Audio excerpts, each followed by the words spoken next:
கடும் வறட்சி காரணமாக விவசாயம் மோசமாக பாதிக்கப்பட்டுள்ளதுடன் குடிநீருக்கும் பெரும் தட்டுப்பாடு ஏற்பட்டுள்ளதாக அனர்த்த முகாமைத்துவ மத்திய நிலையத்தின் கள நிலவரம் தொடர்பான புதிய அறிக்கையில் குறிப்பிடப்பட்டுள்ளது. தண்ணீர் தட்டுப்பாடு காரணமாக கால்நடைகளும் பெருமளவில் உயிரிழந்து வருவதாகவும் தெரிவிக்கப்பட்டுள்ளது. கடும் வறட்சி காரணமாக மோசமாக பாதிக்கப்பட்டுள்ள மாவட்டங்களில் ஒன்றான கிளிநொச்சி மாவட்டத்தின் 4164 குடும்பங்களைச் சேர்ந்த 14,494 பேர் பாதிக்கப்பட்டுள்ளனர். வடமாகாணத்தில் முல்லைத்தீவு, வவுனியா, கிளிநொச்சி உட்பட்ட மாவட்டங்களில் 5,345 குடும்பங்களைச் சேர்ந்த 18,469 பேர் பாதிக்கப்பட்டுள்ளனர். கடந்த ஒரு மாத காலத்திற்கு மேலாக நீடித்து வரும் வறட்சி காரணமாக சிறுதானிய செய்கை உட்பட விவசாய நடவடிக்கைகள் முற்றிலும் பாதிப்பு ஏற்பட்டுள்ளதாகவும் விவசாயிகள் கவலை வெளியிட்டுள்ளனர். இன்றைய கிளிநொச்சி மாவட்டத்தினுடைய வறட்சி நிலையை பார்க்கும் பொழுது மிக வேதனையாக இருக்கின்றது.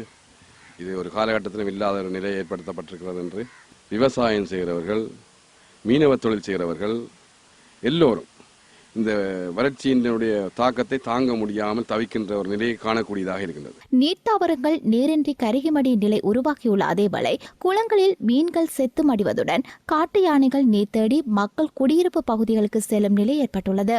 இந்த வறட்சி காரணமாக கால்நடைகளிலிருந்து நிலையான பயிர்கள் தென்னை, மா, கமுகு போன்ற பயிர்களுக்கு பாரிய தாக்கங்கள் ஏற்பட்டு கொண்டிருக்கின்றது. கால்நடைகள் குடிநீருக்கு மிகவும் சிரமப்பட்டு கொண்டிருக்கின்றன.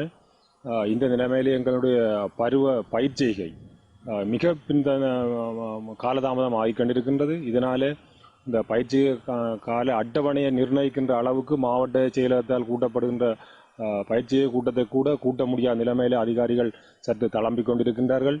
மட்டக்களப்பு மாவட்டத்தில் வறட்சி காரணமாக 16,591 குடும்பங்களைச் சேர்ந்த 57,001 பாதிக்கப்பட்ட அதேவேளை அம்பாறை மாவட்டத்தில் 17,605 குடும்பங்களைச் சேர்ந்த 63,635 பேர் பாதிக்கப்பட்டுள்ளதுடன் திருகோணமலை மாவட்டத்தில் 3,857 குடும்பங்களைச் சேர்ந்த 12,677 பேர் வறட்சியால் பாதிக்கப்பட்டுள்ளனர். இதேவேளை வறட்சி காரணமாக மோசமாக பாதிக்கப்பட்டுள்ள மாவட்டங்களில் பொலனறுவை மாவட்டமே முதலிடத்தில் உள்ளது. அங்கு 27,437 குடும்பங்களைச் சேர்ந்த 1,30,513 பேர் பாதிக்கப்பட்டுள்ளனர். இதேவேளை குர்நாகல் மாவட்டத்தில் 9,279 குடும்பங்களைச் சேர்ந்த 25,694 குடும்பங்கள் பாதிக்கப்பட்டுள்ளனர். புத்தளம் மாவட்டத்தில் 12,181 குடும்பங்களைச் சேர்ந்த 45,645 பேர் பாதிக்கப்பட்டுள்ள நிலையில் வறட்சியினால் ஏற்பட்ட தீ விபத்தினால் 4 பேர் பாதிக்கப்பட்டுள்ளமை குறிப்பிடத்தக்கது.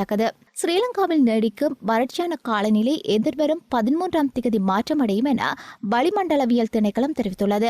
வடக்கு, கிழக்கு மற்றும் வடமத்திய மாகாணங்களில் இடியுடன் கூடிய மழை பெய்யக்கூடிய சாத்தியங்கள் காணப்படுவதாக திணைக்களத்தின் வானிலை அதிகாரி கூறியுள்ளார்.